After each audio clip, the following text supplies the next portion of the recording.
I'm very confident po. Kasi talagang tinindigan ko 'to since 2016 at nakita nyo every time kino-confront ko si Duterte dito sa issue na 'to, talagang nawiwindang siya, eh. Alam niya na meron akong hawak na solid, kaya hindi niya 'to maharap. Pati si Sara, alam niyo yun, si Sara, not even a word about that.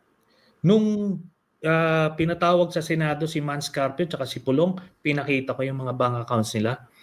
They can't even deny it, eh.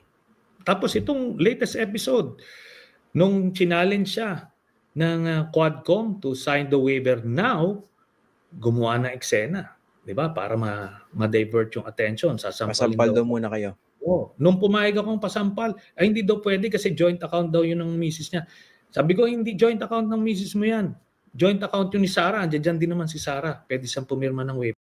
I'm very confident po.